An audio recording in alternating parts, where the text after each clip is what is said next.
Good morning. Welcome everyone. Joselyn各位, 多謝晒嚟. Thank you for coming this morning. Want to welcome you to the conversation, moving without moving, how global institutions travel. I wanted to sort of dispense with an introduction by myself. I'm going to give a quick introduction and then I'm going to let each of our panelists through our conversation this morning introduce the various institutions, organizations, and museums that they represent. And then we'll have an open conversation in terms of some of the topics that at hand. Just wanted to give you a little bit of a description.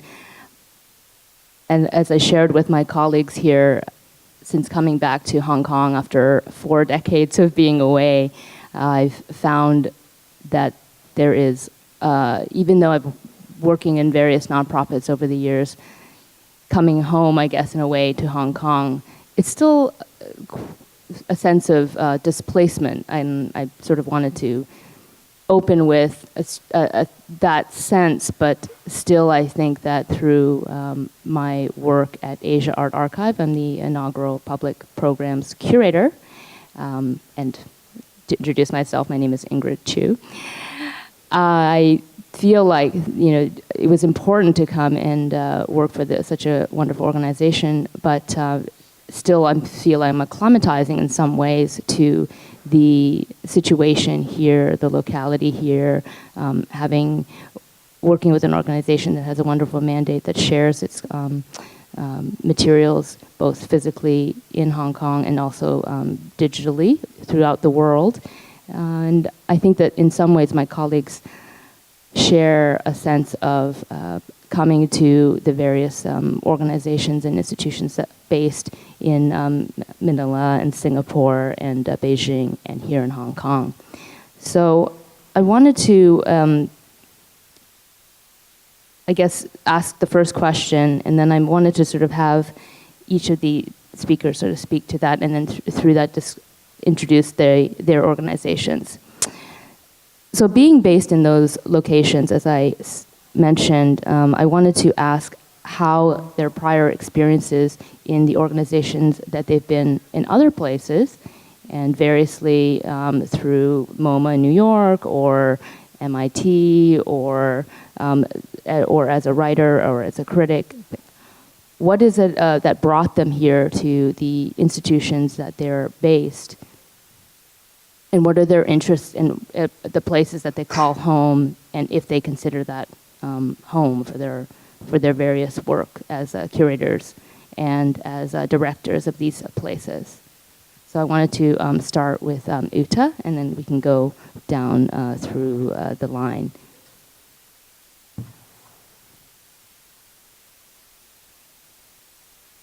Sorry, I just have to dual. Okay.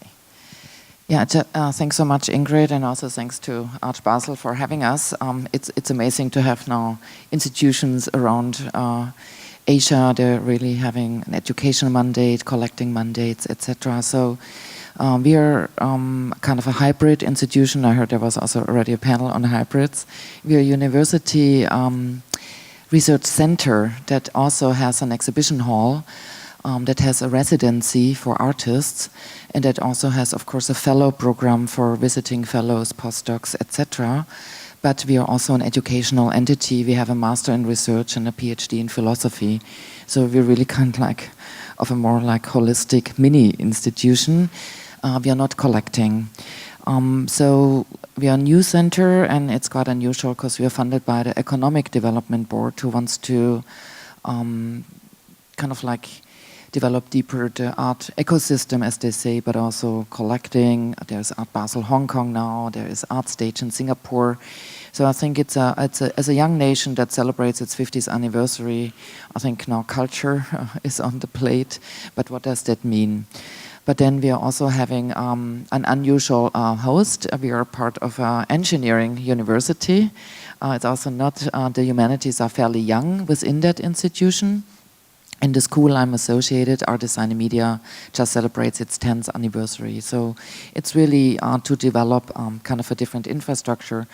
So when Ingrid says how do we travel globally, to me it was much more important, what can we bring from around the globe to a locale? You know, like what a locale is always local and global at the same time, but what also can resonate at a place. So for me it was very important to start also with Asian diaspora, but also to address what's the different situation. I mean, the first exhibition, Paradise Lost, we were featuring Trinh Thi Minh Ha, who left Vietnam as a child for political reasons. Serena Bimshi, who as an Indian grew up in Uganda with her family. Again, they were forced out of the country within 24 hours. And Fiona Tan, who is Australian Dutch, but of Chinese, Indonesian origin. And she basically has also her career in the Netherlands. She represented the Netherlands in Venice. And what we brought actually to Singapore was her project Disorient that she did for the Venice Biennale. So what we try to do is to have works presented that could resonate on the site, being visible. Most of them, all of works or the projects we've shown so far have never been shown in Southeast Asia. So most of this project, if people have seen them, they've seen them elsewhere. And of course, the context of the place where you show it changes the work in itself. So also what was important with Trinh Thi Minh Ha is a filmmaker, so where is her home? Usually it's the cinematic space. But she now slowly opens up to a gallery space, accepting that works might not be seen from beginning to end. People might come in and out. But she also sees that there's a very different audience attending an exhibition space rather than a cinematic space. So we also, if we talk about worlds, we talk also about like genre worlds that we have to bring together. And then, of course, we had no country, art for South and Southeast Asia. Again, very interesting. It's all art that has been collected in the region by Singaporean curator Jun Yap for the UBS Global Art Map Initiative and for the Guggenheim Museum. And all of these works have been purchased for the Guggenheim collection. And then to bring this work back in climate, climate safe crates with conservators. We couldn't touch the work anymore. That just left the region maybe half a year ago. Was also a very interesting experience. But of course also the audience would react very differently suddenly to these works that maybe a year ago could have been seen too. But it changes the perception when it's went through the credibility stamp of the West, and specifically so such a high profile institution and collection like the Guggenheim. So it first started at the Guggenheim, then there was a section here in Hong Kong in the Asia Society, and then it was shown at the CCA as our second show. Of course, we were very nervous, but also collaborating with the Guggenheim even allows us now to bring global works from global collections to our site, because you don't get just a loan if you want to. You need to have a certain also credibility within the business, within the art sector to even receive a loan. So I think talking about globalization, we still have to talk about like who can show what, who gets to loan what to whom. It's much more complicated than we imagine. And yeah, here you see Sophie Pitch, and of course it also made people very proud in the region to be in this collection. And what was wonderful with the opening, for example, of Country, all the artists came to Singapore. And what is, again, even we discussed right now, we don't visit each other very often. We still would meet more at the global moments like Venice Biennale or like Art Basel Hong Kong. But I think it's also about time now that we visit each other much more, understanding our different locales. Then also here is a work by Tanda Wu, one of the eminent artists, member of the Artist Village, and to have him present in such a show, of course, has an important meaning also in Singapore. So I think also how our works travel, whom we present at which moment, has also a strong impact not only of the value of what we show, but also for the audiences and also for the governments who basically support or don't support what we do. Yan Fudong, it was also, again, his first solo exhibition in Southeast Asia in an institutional space. Singapore has a population of 70% Chinese-speaking. inhabitants. So it was the first show we had bilingual in Mandarin and in English. Usually the main language in the art world in Singapore, although it's a multilingual society with 4 official languages, is English. So to have this show in Mandarin and English was a very big change. We also started something that's called behind the scenes, because we also realized what we do sometimes is a miracle to the general population of what is happening behind the scene of an art institution. Who do we choose an artist? How is the process? Who do you collect, etc. So we worked with the Friends of the Museum, and we do tours with them before we open the show to give a bit more insight into what is called the art sector. Yeah, here's some views of the Young Fudong exhibition. So we showed also, because we are an educational institution, so we showed works throughout his 20-year career, basically, to give an introduction from the very early works, when he worked single screen, to current works, which is slightly different than if you present the collection, because we also gear to our students. Yeah, and then we have a residency. The residency artists play a very important role on the side, because if you develop an arts precinct, very often the artists are just shown with their ready-mades, with the end result, and we think it's very important to have on site, how do artists think, how do they develop their work, and what's their interest, and I would leave it at that. So I wanted to, neglected to introduce Ute Bauer as the founding director of Nanyang Technological University at the Center for Contemporary Art in Singapore. And next who will be speaking is Philip Tanari, who is the director of Ullens Center for Contemporary Art in Beijing. Good morning. It's great to be here. This is really just a very interesting topic, because I guess these days every institution is, of course, this is going to sound cliche, but local and global at the same time. And a big part of what we think about in programming at the UCCA is how to make exhibitions and offer programs that cater to what I've just taken to calling a global Beijing public. So how do you account for the fact that here you are in the capital of what we might all consider a rather important nation, with its distinctive political system and its long cultural traditions, but which is also, at least in the minds of many, becoming a kind of international hub for different kinds of activity. And yet that's a sort of perception that's not always borne out on the level of day-to-day reality.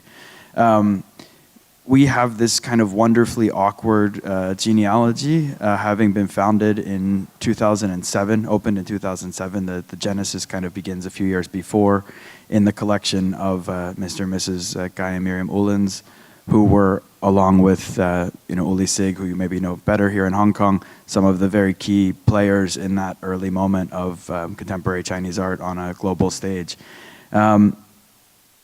In the mid-2000s, in that very optimistic moment before the Olympics, when it looked like China was going to become ever more open and welcoming of kind of international participation, this place called 798 suddenly became a sort of art district, and our founders, secured a lease on a space in the center, and from the very beginning had to think a lot about what even are you bureaucratically in this different context. We're actually technically registered as a company, because there's actually not provisions in China to be a foreign nonprofit in the way that makes any sense operationally. And in the beginning, there was a rather complicated connection with the Ullens collection, which is now basically been surpassed. So we run essentially a Kunsthalle program of rotating exhibitions that move back and forth between artists who are Chinese and international. And it's last year we saw 850,000 visitors, and it's I think there's a way in which, having been there for now 7, 8 years, we kind of represent to people in Beijing an international view on the contemporary art scene, or a sort of Chinese view on the international contemporary art scene. And so it's often a question of how to walk that line. And sometimes it's through presentations like this one of an artist called Gu Dexin, which was the first show I did actually after coming on board. a retrospective that had to be accomplished essentially without the artist's participation, because in 2009 he decided that, being unhappy with the state of society in general, he would withdraw entirely from the art world. So we did it completely with loans. Or a show like this, which was in 2013, called On Off, a title that comes from the graphical interface for the VPN software that people use to get over the internet firewall, the subtitle China's Young Artists in Concept and Practice, which was a generational survey of positions from artists born essentially since the death of Mao at the beginning of the Reform era, and who have come of age since 2000 and begun working in a China where there already is a kind of system established for contemporary art in a way that wasn't true before. And the proposition of the curators Baodong and Sundongdong was that this binary formed by the toggle switch in this interface was an interesting metaphor to talk about the kind of general state of mind and general conceptions about artistic practice held by a generation that seems to be caught between and yet toggling effortlessly between and absolutely between different kinds of realities, be they market and studio, be they the parents' generation and their own generation, be they the world inside China and the world beyond.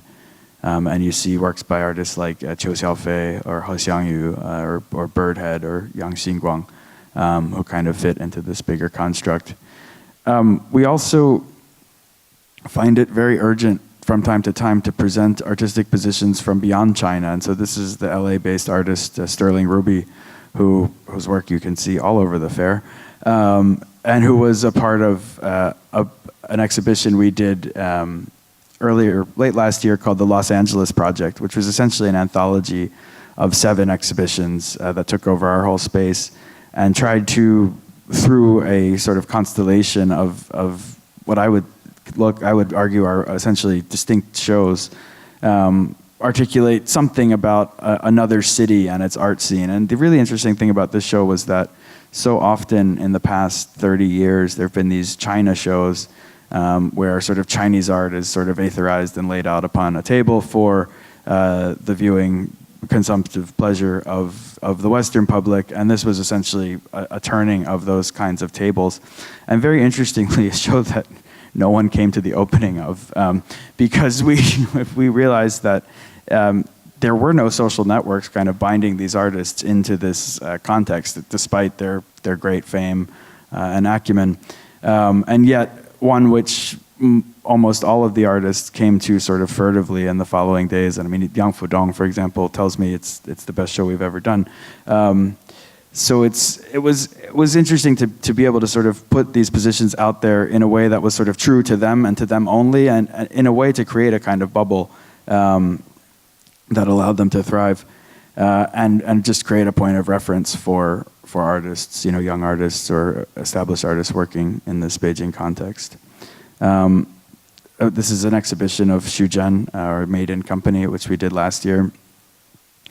And one kind of exhibition which I think is really important for us to do is the sort of tipping point retrospective, I guess, to coin a phrase, of an artist kind of at a critical moment in their sort of emergence onto a bigger scene beyond China. So last year that was Shuzhen.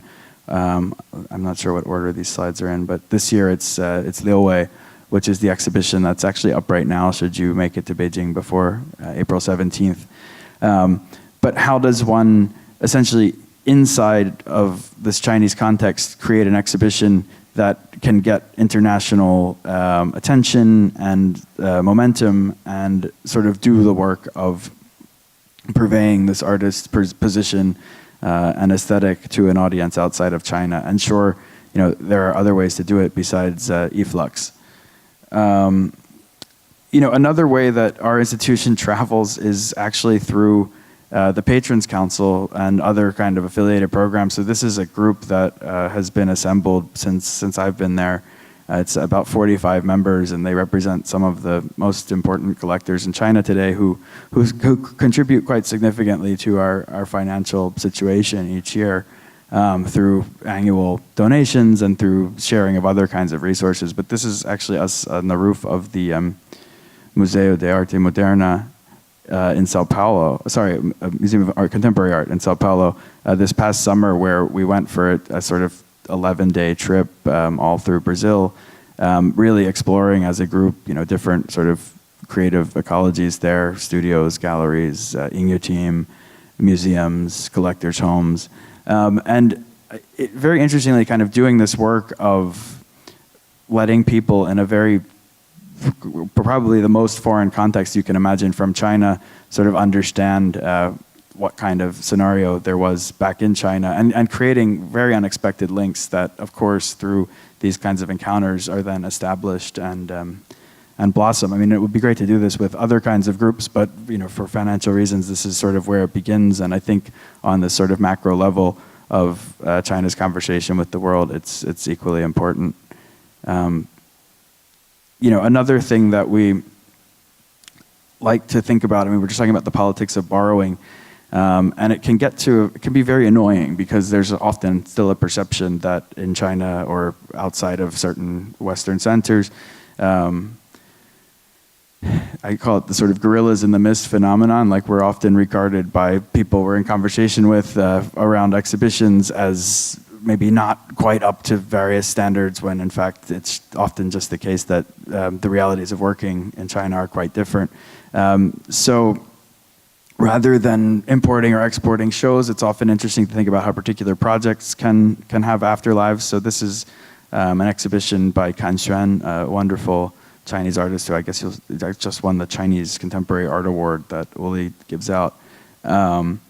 This project called Millet Mounds began as a commission from UCCA, where she traveled to every known imperial tomb in China and made a video, basically a GIF using her iPhone. And it was an exhibition at UCCA in 2012, but in 2013 it took a slightly different form, and this is as it was presented in Massimiliano Gioni's Venice Biennale. In the main show, not in the Chinese pavilion.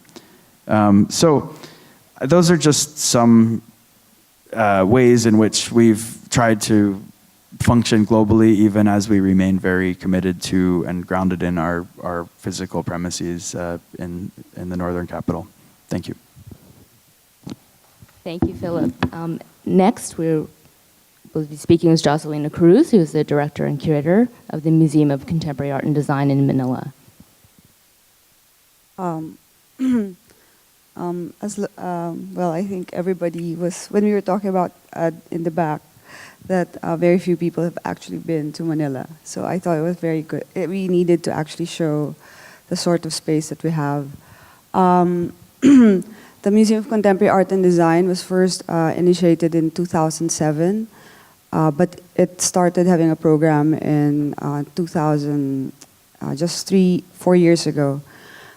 Basically, it's part of a university museum in Manila under the De La Salle College of St. Benilde. It's a Catholic school and private.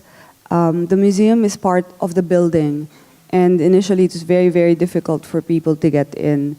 And when I came in, the mandate was basically to create a museum, a space for the college students to come in and see artwork and exhibitions at that time.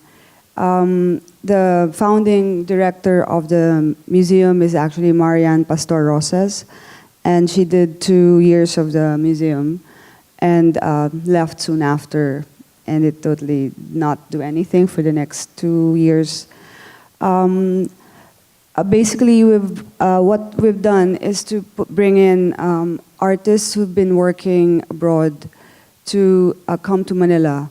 There's very few spaces which have the space that we have in the Philippines, as I'll be showing you. This is actually a work called Fabrications, when we looked at textiles, and was the first work in 2011. This is done by Sandra Palomar. This is part of that exhibition. This is the first real show that we had for that was sort of internationally brought in. This is a work by Tiffany Chung, and the background was Michael Lee. This is a three-part, three-man show, which took on the space of the museum. The space is actually quite difficult because it has this 9-meter space and almost 1,000 square meters. And it has no partitions whatsoever. So it actually is not possible to have more than one exhibition at any one time. We continue to have an audience which is based in the museum, in the college. But we've been trying to bring in a wider audience from outside and bring in the art community to become more involved with the projects. This is the mezzanine, and we have this very awkward stairs that goes down into the main gallery. So this is again another work by a local artist at Makulangan, and it's a projection. This again is the space. It's very awkward since we have no rooms. We keep on having to build rooms all the time. Yeah, it's just difficult on us. We have a staff of 4, and we try to bring in a lot of works from abroad. What then happens is we've had to commission works to be put in the space. Since it had actually no foundational work to do to begin with, the college has supported the museum solely. That is where we get our funding for all our exhibitions. So far for the last 3 years, we've tried to, and one way for us to be working, coming from a local context to a global context, is to start trying to work with a network of funders and sponsorships, which the college may not find necessary at the moment, but I think the museum needs to start doing for it to become a bigger institution rather than a very localized, private, and to a degree very elitist museum now. This is a work by Maria Taniguchi. Again, another commissioned work.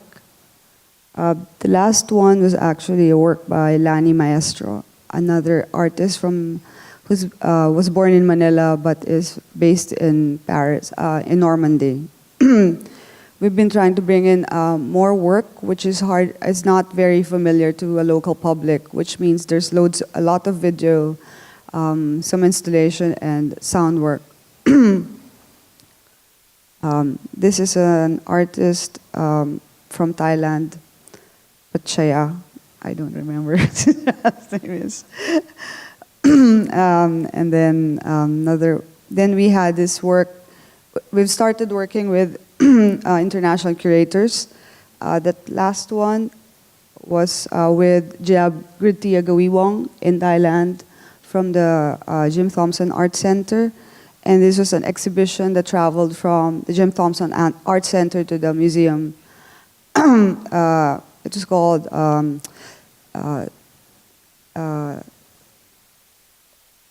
Safe Place in the Future, Dystopia Now, Utopia Never. And it was curated by 2 young curators from Thailand. This is a work, again, going to a more international level. I worked with a curator from London, Claire Carolyn. So we're bringing in more international work. And this is Julian Roosevelt, a German artist. And it was very difficult to bring this in because we don't have at least in Manila, we don't have the facilities with which to bring in a lot of very complex technical work.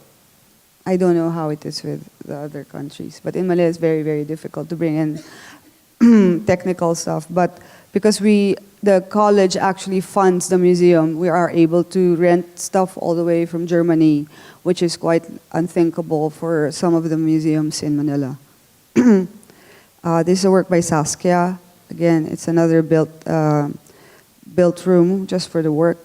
This actually, the work for Julian was not a built room, but we just dropped the floor to create a dark space. This again is part of that exhibition. It's a work by a local artist. So we tend to put in together local work together with an international platform and sort of show artists in Manila that they can actually work within the same platforms as international work, because there is this sense in the Philippines that there is always this catching up to do with the rest of an international art language. And MCAD is trying to create a platform that establishes that sort of sense. This is the final work that we have exhibition in Manila at the moment with Paul Pfeiffer. This is a work called Boomerang, and this is the installation, part of the installation that we've had to do. Again, it's a built room. You see this installation from inside. You see this, and this is the work that you see. This was also a commissioned art piece. We did the commission was three. We had 3 commissions, and this is part of the commission, which involved the entire, well, at least a lot of courses from the college. Oops.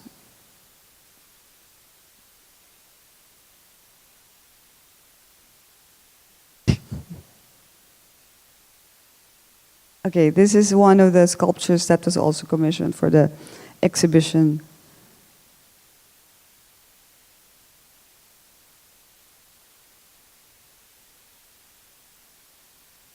Well, this doesn't seem to be working. But anyhow, this is again another work that was brought in for Paul, but again installed precisely for the space.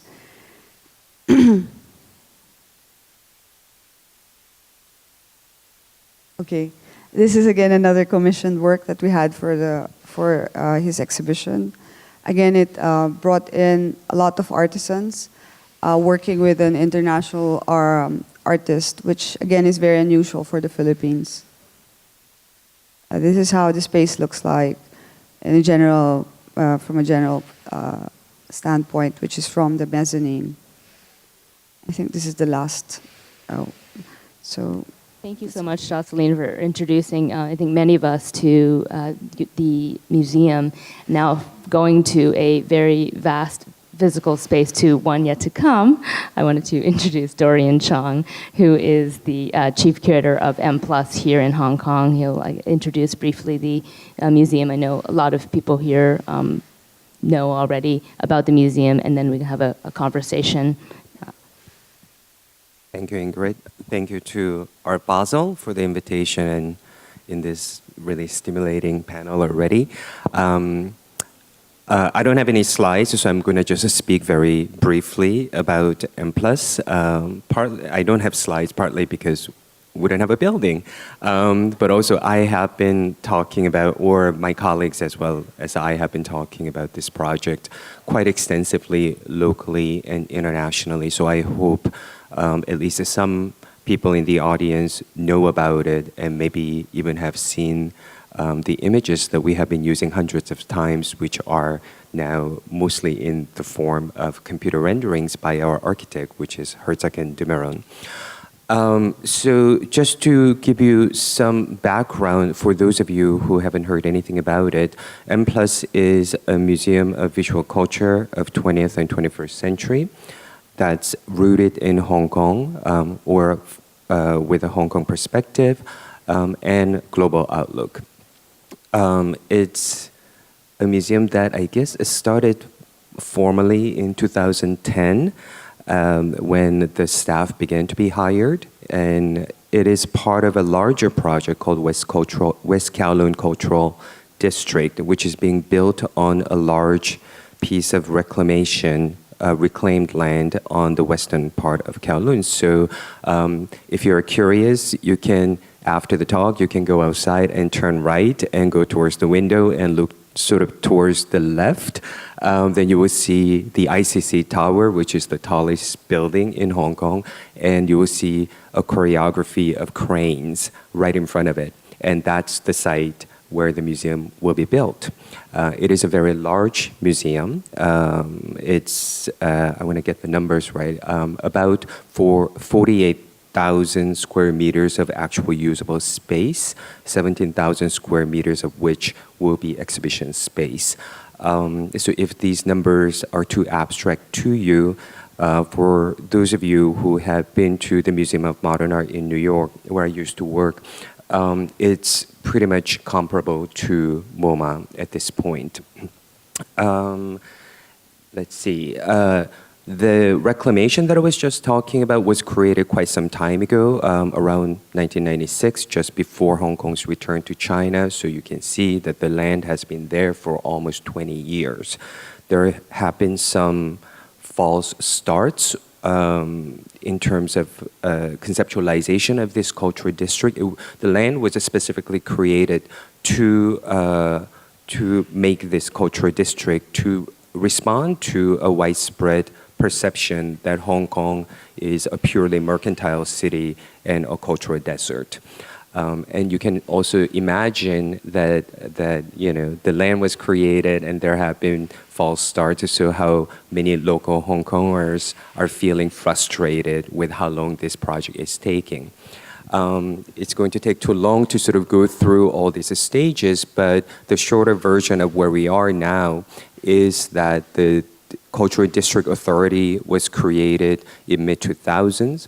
Specifically about the museum, there was something called Museum Advisory Group that brought together local cultural specialists and experts to conceive what museum that the district should have, what museum is needed by the Hong Kong audiences, and also international audiences. And then they came up with this idea of building a multidisciplinary institution that covers all media of visual art, as well as design and architecture, and moving image. And you know, I mean, there of course is some differences in how that was conceived and then how it has been shaped since the staff began to be hired in 2010, starting with the executive director Lars Nitve, who was the inaugural director of Tate Modern in London, and for 10 years the director of Moderna Museet in Stockholm. Now we're about a team of about 40 people. About half of the team work in curatorial capacity, which includes both exhibitions and collection and education as well. So just to finish off, what we have been doing is to really build the museum from inside out. I guess this question will always come back to me, so I better just say it. The museum will be finished somewhere around 2018-19, so that's the opening date. But when I say we're building the museum from inside out, that you know, we often tell the public that yes, we don't have the building, but the museum is almost fully operational. We have the staff. We do very active public programs since 2011 or so. One of the public programs strand is called Mobile M+, and as the name suggests, it's a roving exhibition program that takes place in various sites in Hong Kong. We just opened the 8th exhibition called Moving Images.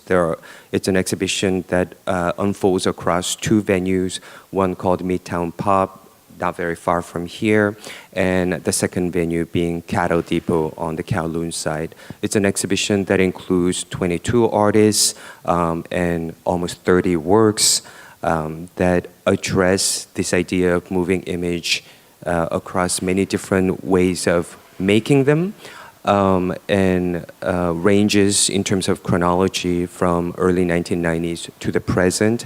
And artists are coming from Hong Kong, China, wider Asia, going even to the Middle East, and even beyond. And that exhibition is a very good indicator of how we are thinking about the global local question. Again, as Phil said, this perhaps is a cliche at this point to talk about local and global, but it is a cliche because it has, of course, truth to it, and it needs to be repeated. And you know, it's perhaps the best explanation not only for M+, but for our colleagues here, as well as many others in our field, that global and local are really the best way of thinking about how we should be doing our work. So we do that in our public programs. We do that in our collection, which we're building very actively, maybe even aggressively, you may say, in the run-up to the museum opening. So I guess that sort of is a quick summary of what we are doing. Thank you, everyone. I think it was good for you to mention that these terms that this very conversation is premised on, this idea of institution, this term global, and of course, related to that is the local, as we've discussed, is something that continues to be redefined through the specificity, I think, of the various institutions and the programs that each of you do. Maybe I can turn it on its head a little bit, because there's so much about how each organization or each curator, or, sorry, I'm not sure if I'm speaking the mic properly, deals with it within the various locations at your base. But what struck me is that even though in M+'s case, the building is not yet constructed, but it is premised basically on sort of an international model of creating a museum of visual, not a museum, because I know it's not really premised on that word, but a space that will show, wonderful contemporary art, and also in these other various locations, just in seeing the images. And I'm wondering, when you travel these exhibitions, or you take these programs elsewhere, do you find that you have to, it changes based on where it ends up going? Like in Uta's case, you said it comes back in crates, and it seems like it's received differently. So I'm just curious, when you bring an exhibition that begins locally and deals with local audiences and maybe a local artist, when you bring it elsewhere to some other institutions that are recognized, do you change the way you present it, the way it's articulated, the way that it's received?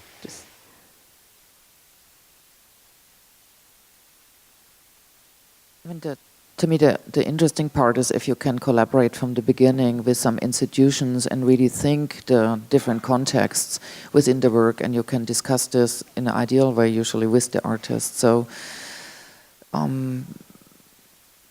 think it's sometimes problematic if we just travel shows from place to place, because it is spaces, we saw here, the spaces are tremendously different.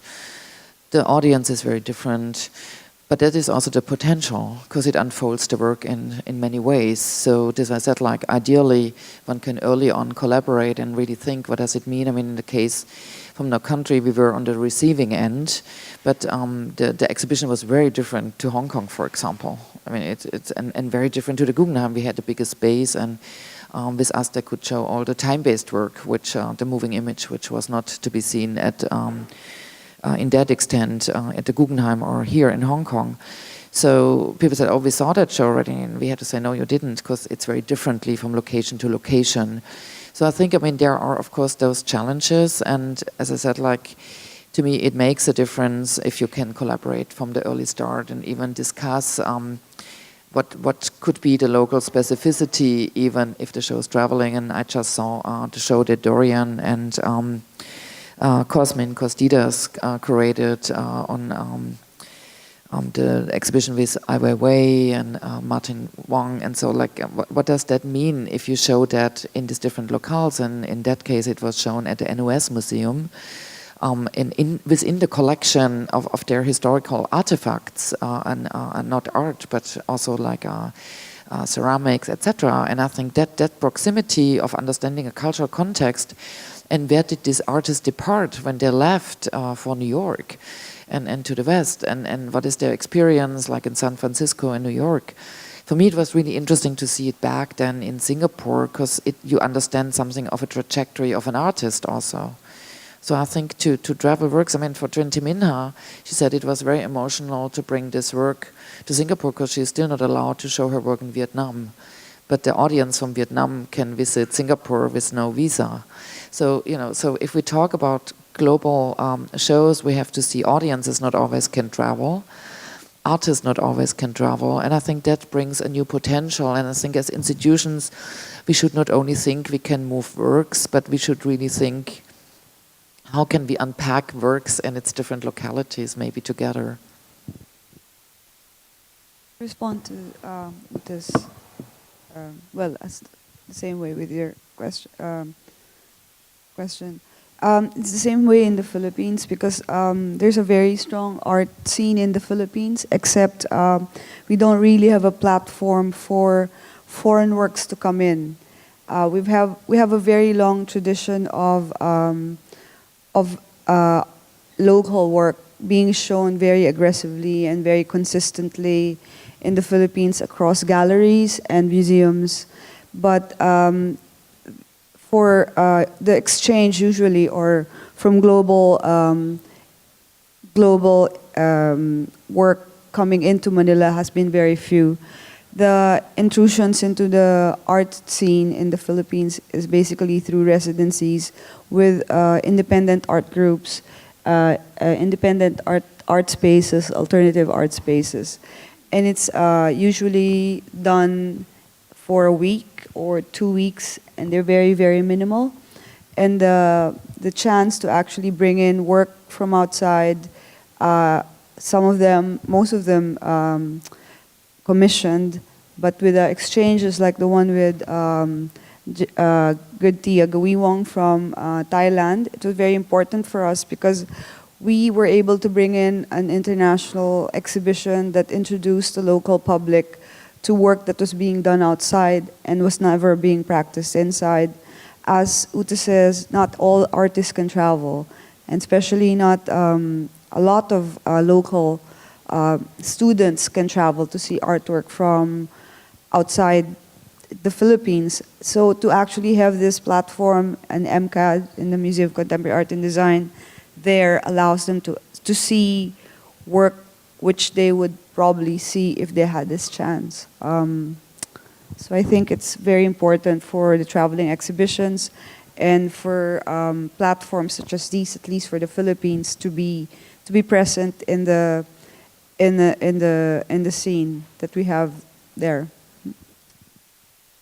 I guess I'm always wondering why, I know there are obviously reasons why it's important to bring work from a locality elsewhere and vice versa, but I'm sort of curious about, I guess maybe for Joselina and Ute and also everyone else on the panel, but because your institutions are specifically tied to also educational facilities, how important is that for bringing in that kind of work for, let's say, the students as a kind of and besides the general public or people coming to see the exhibitions, or people that actually could be quite affected by the programming as a kind of a teaching tool as well, as much as anything else, for you to sort of bring that work to them.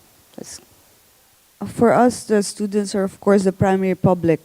I think in NTU, it being CCA having a space which is outside of the university, ours is physically inside the building. It's not a campus, it's one building. So it's basically inside the building. So our primary public really is the students, and then secondly, we have a general audience coming in. But the works we try to bring in are not necessarily just for the students or work that are targeted for the students. What we do, however, is to have work that comes in which engages the different degrees in the college. Perhaps this is film or architecture. The college is a design college. It has no fine arts, but it's basically a lot of multimedia, graphic design, fashion, film, and architecture. And these are the things that we target for the exhibitions that we have. Basically, that's what we try to do. And when they do come in, and then some of the artists who are brought in, who actually do commissions, they work with all the degrees. We try to work and engage the student in the degrees to come in and work very actively with artists who engage the museum. I was interested because I was struck, Philip, when you were saying, I've also been in, worked in institutions where let's say the local art scene is less interested sometimes when you bring in an international artist for an exhibition. And I'm just curious if that, in general, because of your various experiences in coming to those specific localities and institutions, what prompts you maybe to continue to show those types of programs, but at the same time, how in other ways you might, let's say, bridge the other way in terms of bringing an international artist to local audiences. And that's, I guess, my question for you specifically, because you brought that case up, and I know that's happened to maybe a few of you as well on the panel. Just with us, it's, as Joselina said, our campus is about 40 minutes away, and we also, it's called, our school is called Art Design Media, but we don't literally have art education. It's design and media and visual communication. So the interest is not necessarily there, or the distance is very big. And I think it is exactly what you said, like I think in Beijing and here it's differently, because I mean there's the Singapore Art Museum is about 20 years now, so that's when contemporary art got shown in a very young country. And then now both of the big institutions, now the National Gallery opens this year, their mandate is Singapore and the region, which is Southeast Asia. So there is not necessarily an audience for the international, and also not necessarily like for moving image or for other kinds of work. But I think this is exactly where we come in, and it's very important for our stakeholders to explain to them the measurement cannot be, do we have 800,000 visitors, that they are happy if we have like 2,000-3,000 visitors. And it has to come over time, because we're not only introducing those artists, but like their practice, and how is the practice informed by the locale the artist is working. And even to introduce, artists are not the same all over the globe, they work from different perspectives, and what do artists contribute to our perception of the world. So it's much more trying to establish this dialogue with an audience, and these dialogues take time. I mean, if you bring in blue chip artists, of course we have an audience, but that's not what we want to do. We want to introduce, of course we cannot start with very young artists, our space is too big and too precious, like already for Singapore. But I think it's this educational component, and really to say, okay, this is what artists do in different parts of the world, and this is how it has an impact in that part of the world. So I think it's really to establish these dialogues also across societies. And what we had yesterday, I saw the exhibition at Parasite, and I said, wow, you can show this work here. I would not be able to show these works in Singapore. So we also cannot show everything at every place. I think we also have to discuss that. Yeah, I mean, I think this, I know there's an article in the art newspaper the other day, there's a lot of conversation now around exhibitions of foreign artists in China. And because the institutional infrastructure on a broader level is still at a relatively early stage, you actually see tendencies towards shows which are essentially pre-organized from outside and then kind of plopped in. You see, I mean, most of my peer institutions in China are, and ourselves included, are not as robust on the research and development side as a place like M+, certainly, or the Guggenheim, where you can have, you know, curators with years to research a show. I mean, we're often in the grind of, you know, we produced 13 shows in 2015, and just kind of keep the wheel spinning.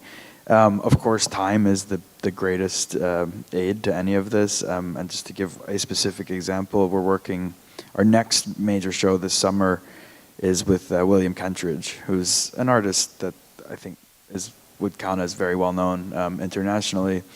But it's a show that we've been lucky to have in development for about 4 years now, and it began with me going to Johannesburg and spending a long week in the studio observing, and then an extended correspondence about kind of modern Chinese history, shipments of books from Beijing to Johannesburg, the collected works of Lu Xun, specific intellectual histories of modern China, writings on kind of contemporary issues.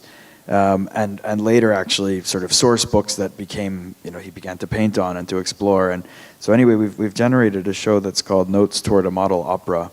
I mean, if people are familiar with the model operas, they were the sort of official culture during the Cultural Revolution.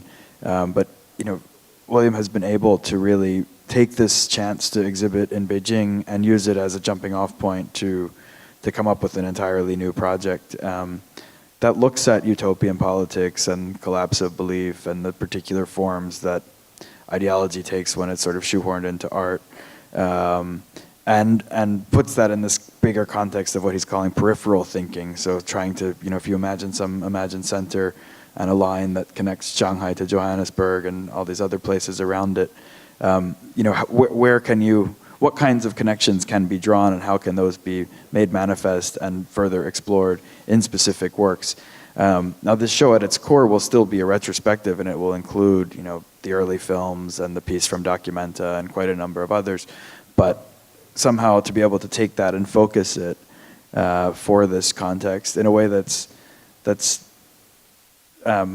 not disingenuous is a huge challenge, and one that only succeeds with ample intellectual labor kind of leading up to it. And so you look forward to the moments when you can do that, and the rest of the time you try to make do. I mean, but I guess I would say that I also do believe that there's not that there's value to anything at all, but there's especially in China right now, with a discourse that has pivoted so strongly towards soft power and to a kind of really frightening, actually, promulgation of a kind of cultural superiority.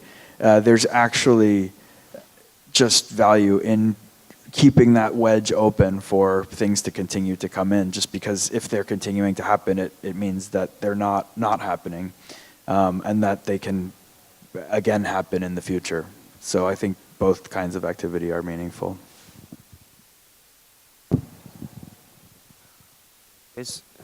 Everybody's addressing the question of education in one way or another in relation to their institutions. Obviously, we are not attached to an educational institution, but a museum is an educational institution, period, right?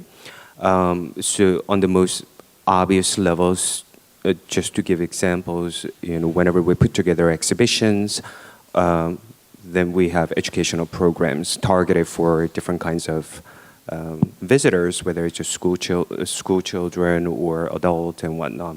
And that's what museums always do anywhere. We have, I guess, what you might call more discursive or intellectual, higher level educational program in the form of symposia. UTA was one of them in recent months. But I guess for us, education also works on so many different levels, that on one level, it works in terms of just building consciousness of what we're trying to do and sort of build trust in this massive publicly funded project where there are a lot of questions and just for many people, lack of clarity, even though the information is always conveyed outside. So not only we just have to tell people what we are trying to do, but also through concrete projects and examples, build this idea, the collective trust that this is not only there to educate you, but it's going to be an institution that you can use as a tool to educate yourself. This trust that you're going to be the user of that. And also educating ourselves, again, as a newly invented institution without a building, teaching ourselves how to operate museologically. So each exhibition is an opportunity to train ourselves curatorially as well. I think sort of going back to the earlier question of global, which we have all talked about, that I think this is another sort of obvious point, that if you have the option of being global, meaning like more than local, or not local, of course we have to choose the option of the former, So, and as Uta called it, it provides perspectives to the world, and especially when there is newly kind of ramped up,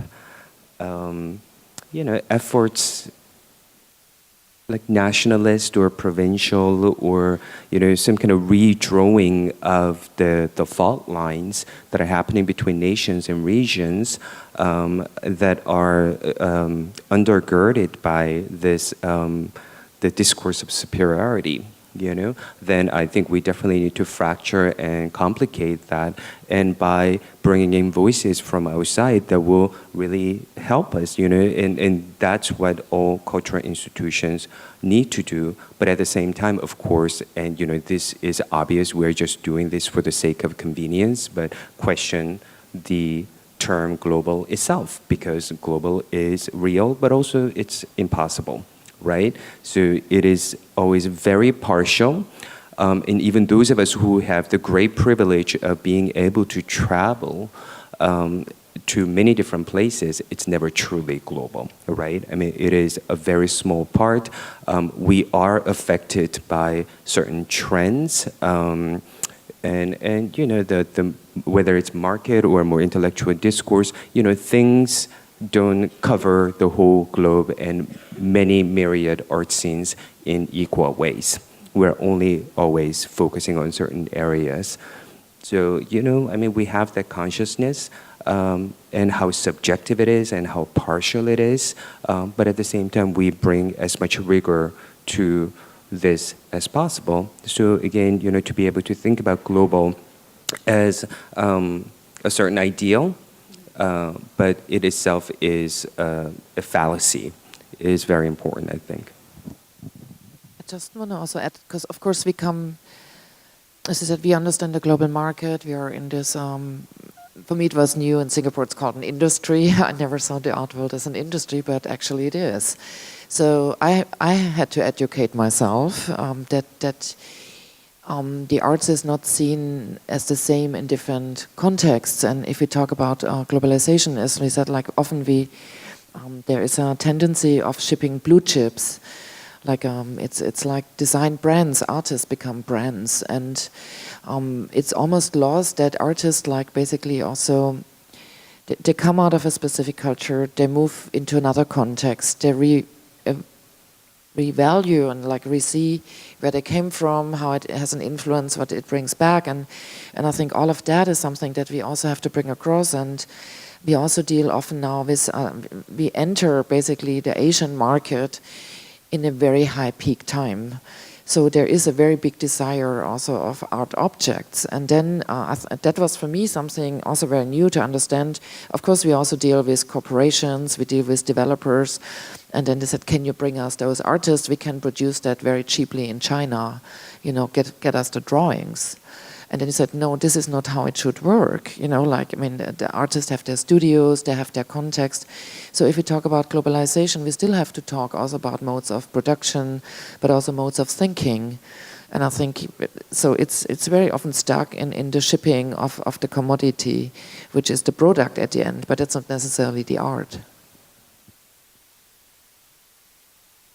I'm just going to respond to both, everybody's.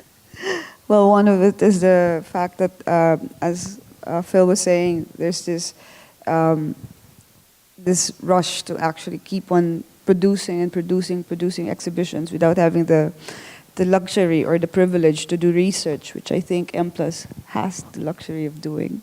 Hopefully, it seems like it. Never enough, right?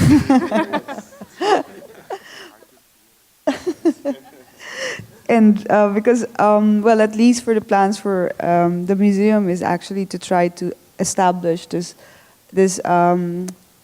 space for doing research and producing exhibitions, because at the moment the museum is basically just an exhibition site, and the plan is to actually continue and work out like research and doing research via residencies, which we don't have at the moment, and there's no proper residency at all that's from an institution, that's emanates from an institution, work with publishing or conferences, which usually comes from big universities like the University of the Philippines, and well, basically just pretty much that. And then, well, widen, and all of these other things which we'd like to produce around the museum is to allow us to have the generation of ideas and exchange, more than just bringing in artists, but also bringing in a multidisciplinary engagement outside of just visual and visceral ideas coming in. A wider idea of exchanges and the production of platforms, and as Uto was saying, the necessity of translation of what art brings into a particular locality or context.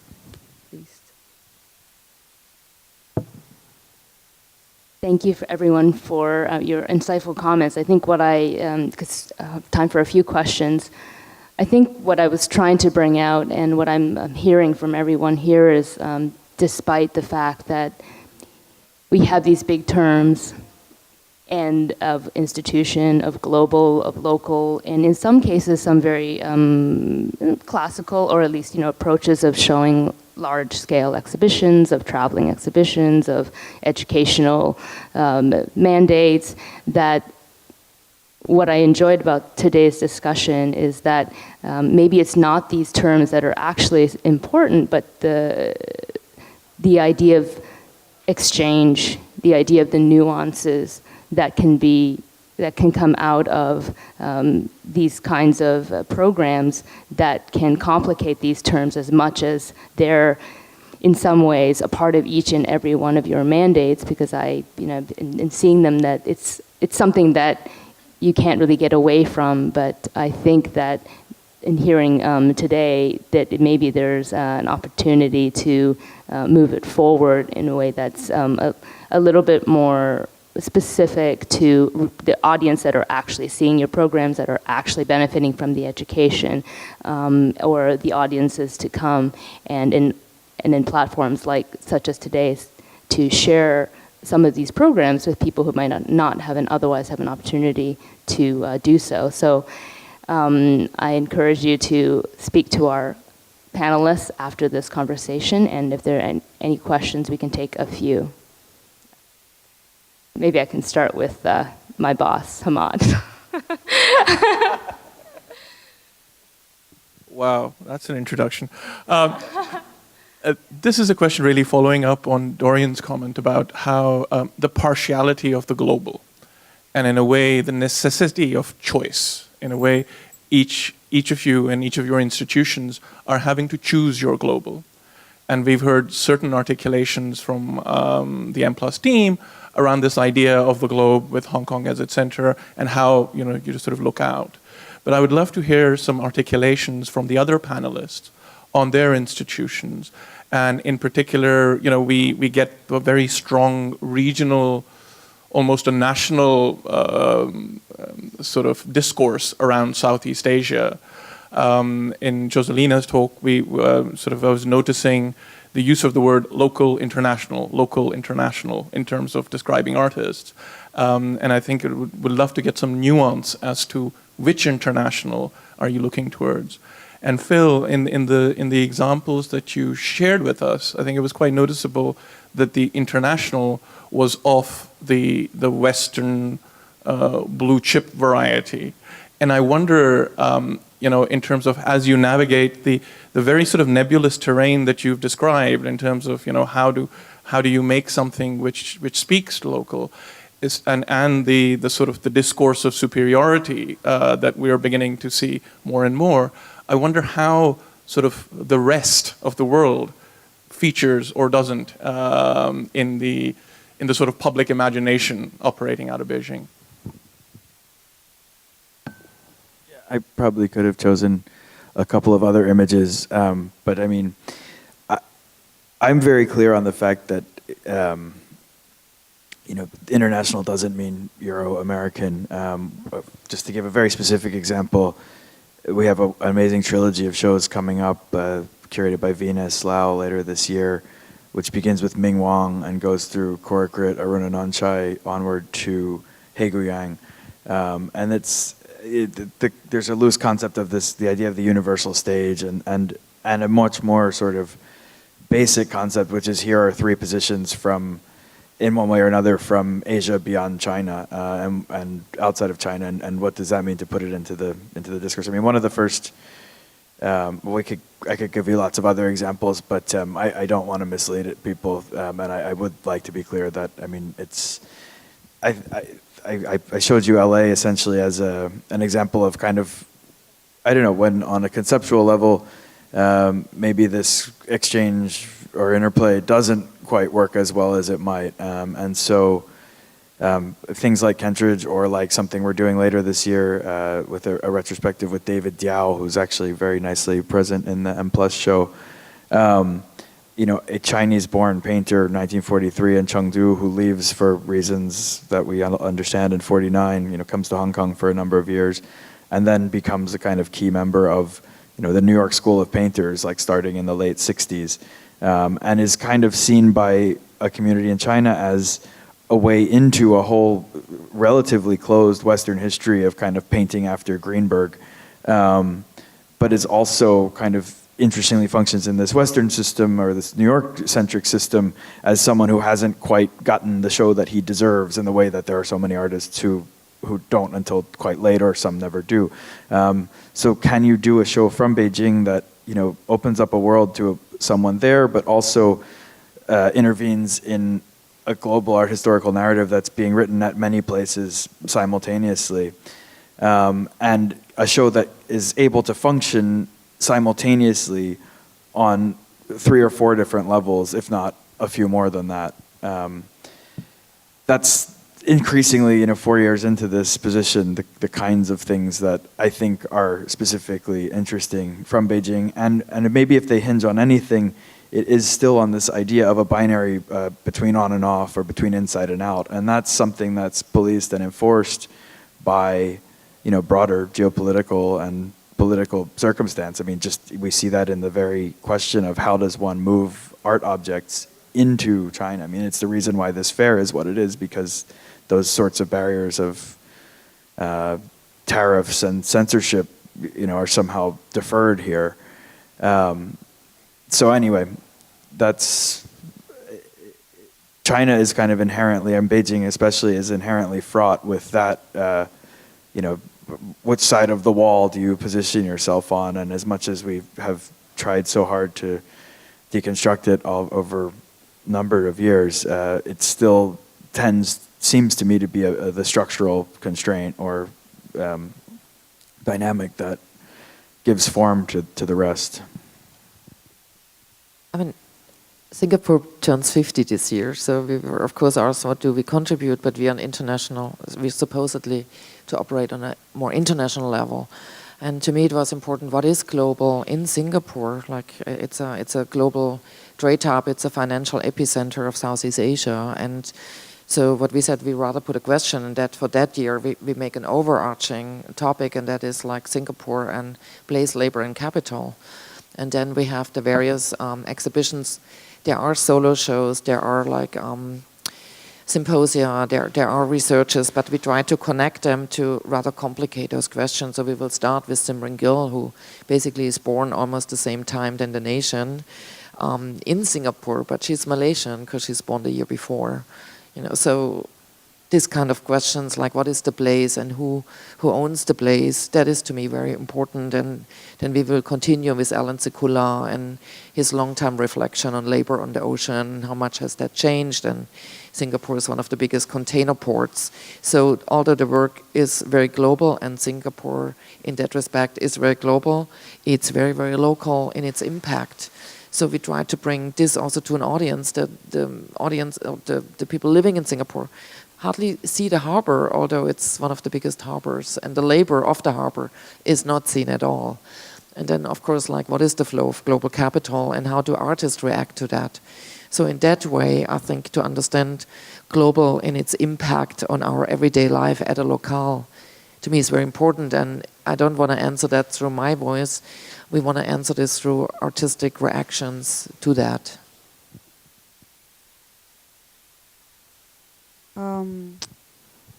Yeah. Well, I suppose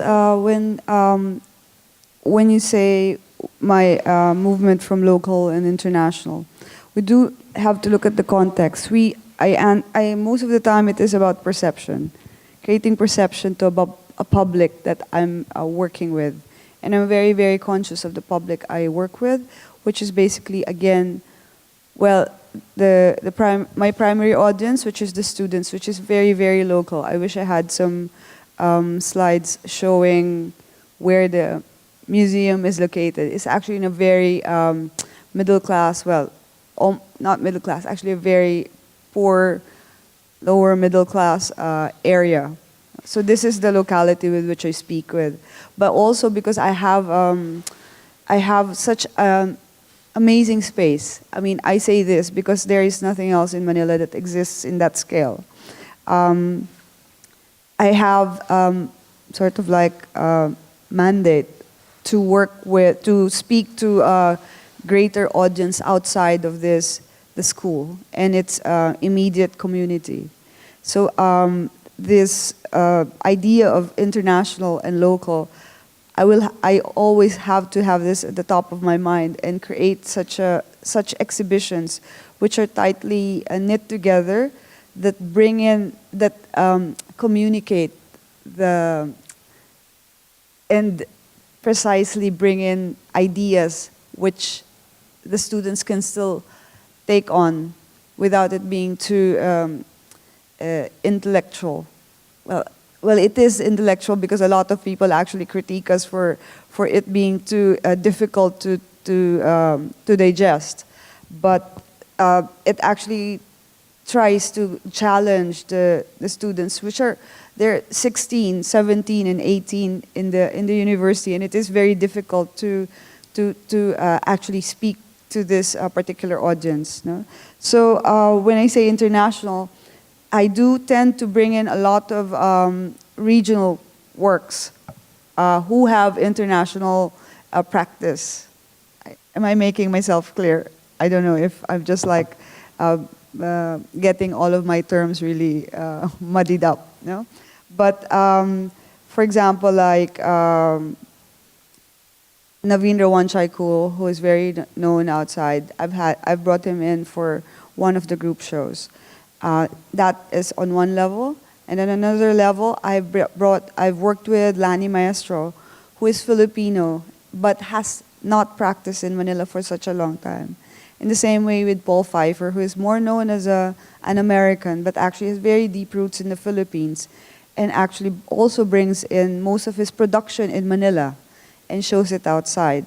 So these are like tiny threads which actually make sense locally, but the practice are outside of what we have or are conscious of in our, at least in the precise setting of what Manila gives out. I mean, it is very difficult because we only have like 3 shows a year, and we're hard put to hit all of these marks within these 3 exhibitions. I hope that answers your question. We had another question over here. Probably time for one more after that. Yes, hi. My question is specifically for Philippe Tinari. I live in Beijing and I had the chance to see many exhibitions you curated. And I wanted to ask a question about Indian Highway. So I don't know if you curated this one or not, but I saw the show in Lyon, France, in Contemporary Museum of Art, and also in UCCA. and it was really different. I mean, the feeling and also how the work was settled. So I wanted to know if you encountered any problems, like, and what kind of problems, if you could talk about it to organize this show. Thank you. The question is about a show called Indian Highway, which is a show that was actually generated by the Serpentine and the Astrup Fearnley Museet, I think in 2008, and then had this extended tour to venues in Denmark and Lyon, and then to Maxi in Rome, and it came to UCCA, was the second major show that I organized after arriving. The short answer is yes, there were massive problems, starting with the fact that the customs regulations changed entirely while the work was in the country, and we actually couldn't get it out for about 8 months after the exhibition closed, and incurred, we happened to, there's a lot I can't go into for legal reasons, but let's just say it was a few years out, I can say, in some ways, an unmitigated disaster. But I mean, and yet the impulse was very pure in a way. It was, one comes into an institution with an existing calendar that ran exactly 8 weeks after my start date, and so to take a major international show about a region that we considered so important. In conversation with China, but yet which had been shown so sparsely in China, it seemed like quite a natural way to kind of achieve that quickly. Organized by curators like Hans Ulrich, with whom I had long working histories on other projects beforehand, and in fact, organizing a show like that illustrated in so precisely a way so many of the difficulties of how exhibitions and exhibition strategies migrate across contexts. I mean, creating a really interesting set of tensions. On the one hand, like, how does one purport to represent a national context, which is a question that a lot of exhibitions raise.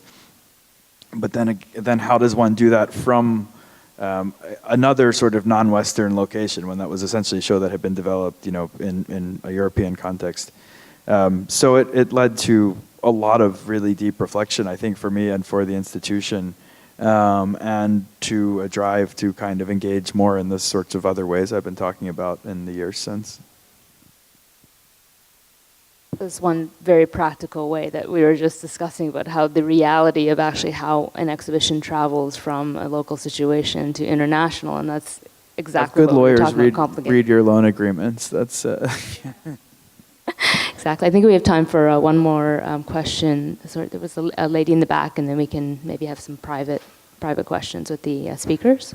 Oh, thank you. I wanted to ask the curators, as you travel, those who do travel a lot and go to artist studios or see more, quote, local artists, do you see any recurring trends from country, that go past specific countries or specific locales, or where you can say, well, artists in India are interested in this issue and artists in Vietnam, or are things more specifically rooted?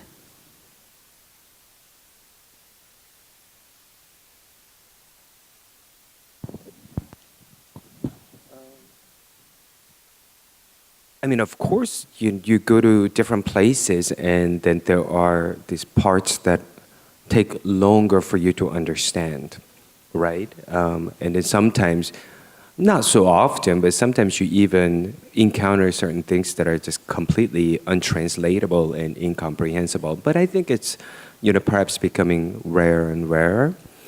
But there is such thing as zeitgeist, or the style of the time, that seems to be, if not global, at least transnational. That why is the archive the key term? That's not just that you see in major magazines, but in the artist parlance everywhere. Well, I shouldn't say everywhere, but in many different places. And especially from the generation that you would assume that their experiences of history and records and the past are much more mediated and ephemeral, but everybody's talking about archive, you know, and then you see this archive of practice everywhere, you know, and it's not just in New York or Berlin, right? I mean, you see it in so many other cities everywhere. So, but again, when you kind of dig, and it has to do with the fact that the internet does play a role. Information does travel much faster. It is an update on, you know, when abstract expressionism was a style, not just in New York, but in so many other places, right? But if you were in Australia, and this is an actual conversation that I had with an artist, you know, that you learned about abstract expressionism and also pop, you know, based on something that I learned recently in an exhibition about pop art that I saw in Sydney, that a lot of inspirations came through, say, print media at the time, right? But there was a lot of misunderstandings that turned out to be productive and set artists on their own course. And I think what perhaps the speed and the scale of how these transmissions of idea or exchanges of idea are happening today have changed, but you know, this relationship between different localities are still the same. You know, do you see what I mean? Like, you know, the way that abstract expressionism was, if not quite global, but it was definitely a style that that manifested itself in many different places. You know, archive would be another example that is happening today. But there are certain imprints of the local specificities that you find in many different places. And I guess just finally I would say that, but there are also practices that you will find in certain places and, you know, you have absolutely no idea where that comes from. But I would say that that's not so often. I think it also has to do with each curator has like a certain kind of like discourse that we are associated with. So we go to specific studios or specific artists react to us or the institution that we represent. So there is already kind of like a filtering situation. But what I experience is, and I was quite stunned, artists they are quite established in the market or so, are also very interested, for example, in our case, when I visit them, in the fact that we are linked to a university, that we reach out to different audiences. So that is, to me, something very good to experience, that they do care, like where their art will be shown. And the other encounter is like that artists really, maybe that was not so much the case 10 years ago or so, like maybe because we show more globally, they want to know about the context where they show. Like, I think there's a curiosity in it, like you show Tiffany Chung, like some maps and like how does the global map change? So I see a lot of practices at this moment. They really engage in changing political landscapes. I mean, what happened basically in the Arab Spring, there's quite some reaction. I mean, artists are not isolated from what's going on in the world, and I see, again, reactions from artists to what's happening in this world at this moment. Thank you, everyone, for joining us today. And if you have any specific questions, you're welcome to inquire with our panelists. Thank you so much.